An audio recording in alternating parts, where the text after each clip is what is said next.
Welcome back to the Ectoviolence channel. Today, we're talking from Dusk Till Dawn on VHS. The monstrous collaboration between Quentin Tarantino and Robert Rodriguez, starring George Clooney, Quentin Tarantino, Harvey Keitel, and Juliette Lewis. Part gangster movie, part vampirous bloodbath. This copy has exclusive behind-the-scene interviews. Just a safety precaution, don't worry. Let's get this bloodbath started and throw this tape in. There's only 2 ads on this tape, the first one being for The Crow, City of Angels. Haven't seen it, have no desire to see it. And then one for a bunch of home video releases that's just kind of a sort of a montage. This commercial is in another VHS review I did in the last couple weeks, but I don't remember which tape it was now. Stay tuned after the feature. I always love hearing that. Give me some bonus features on a VHS. So this movie was actually Tarantino's first writer-for-hire job. He wrote this script and sold it to Robert Kurtzman. They tried to get it made for years, but by the time they finally got it made, True Romance, Reservoir Dogs, and Pulp Fiction had all come out. So aside from just this opening being iconic and awesome and very memorable, and that contributing to the rewatchability of this movie, if you pay close attention, as they walk away from the building, it explodes behind them. That's one shot. They're walking, they get in the car, and they're just having a casual conversation like the building's not exploding behind them. From my understanding, they only had one explosion like that in the budget.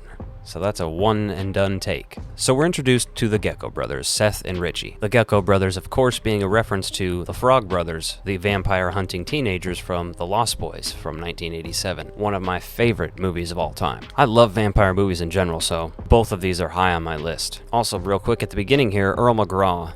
That's sort of a character that goes on to appear in other Tarantino and Rodriguez movies, like Kill Bill, Planet Terror, and Death Proof, obviously played by Michael Parks. One of my favorite roles of his is in Tusk. If you haven't seen Tusk, I highly recommend it if you can stand to watch some weird body horror. We're introduced to Harvey Keitel and his family. They take over the RV. Where are you taking us? Mexico. What's in Mexico? Mexicans. Wouldn't call it a cameo, but there's a small role from John Saxon, and we always love him popping up in anything. I really enjoy the character of Jacob. You know, he's lost his faith because his wife has died. To answer your question, yes, I do believe in Jesus. Yes, I do believe in God. But do I love them? No. At the end, George Clooney hypes him up and it all works out. Are you a faithless preacher? Or are you a mean motherfucking servant of God?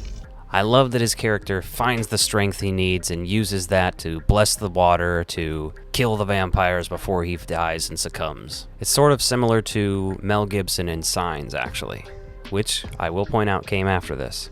And I love Signs. I'm not huge on religious stories or anything either, but in both of these scenarios, I think it works really well. The effects, okay? I think the effects, all of the practical effects are great. I love it when they meld CGI and practical effects. I think that's when you get some of the best results. However, some of the CGI they used in this is straight up bonkers. But I choose to remember the good. The band that's playing corpse instruments. And while we're talking about them, we may as well talk about their exit. Fuck you, everybody! Good night! It's amazing. Tom Savini and Fred Williamson as Sex Machine and Frost. Great characters. I love it when he rips that dude's heart out and then Sex Machine walks up and stabs it with the pencil. There's something about these style of movies with a bunch of characters facing something together. When you have a bunch of interesting enough character types, it just works so well, it's magic. And that's what happens here a little bit. Let's talk about some of the cool shots in the movie, the cinematography. Obviously, I talked about that one shot at the beginning where they're walking away from the explosion. And then in that same opening credit sequence, we see that little glimpse into the trunk. And then later we get the classic in the trunk shot looking out. It's also my understanding that to get a more accessible audience, they toned down the blood to be green for the vampires. Wasn't there a green blood setting in Mortal Kombat? I just love how this movie keeps turning your expectations upside down, right? All of a sudden, Frost decides it's time to trauma dump his Vietnam story on everybody. And at the same time, Sex Machine is turning into a vampire. He knows it, and it's comedic how he's like, oh shit, and he's trying to hide it. I love all the creative weapons they come up with too. A crossbow, perfect for vampires. I love the drawing of the cross on the bullets. Condoms filled with holy water. This is why I'm watching. Back to these awesome practical effects, right? This giant rat that Sex Machine turns into, right? To me, this is all Fright Night right here. Evil Ed, dying. Now let's talk about some of the other characters that have, I guess you could say smaller roles, but really they just got killed off quickly. Danny Trejo, I just reviewed Anaconda recently, he was also in that. That guy's in everything. I think most people enjoy Danny Trejo, don't they? Selma Hayek. What can you say about this scene? without being vulgar. And of course, who could forget Cheech Marin with not one, not two, but 3 cameo roles playing 3 different characters. The first being the border guard when they're trying to cross the border into Mexico. The second, the obvious and most iconic scene. And the third and final role he plays is at the end when they are finally rescued, and he plays the guy they were there to meet. To me, that's just like, you know, why not? More movies should have Cheech Marin just pop up and play several roles. There was also a documentary shot during the making of this movie called Full Tilt Boogie, released in 1997. Some of the DVD editions include this as a special feature on an extra disc. I have one of those, I've seen this before. Overall, I highly recommend checking that out if you're interested in this as well. After the credits roll, there's a short, maybe 3-minute segment with some interviews from the cast.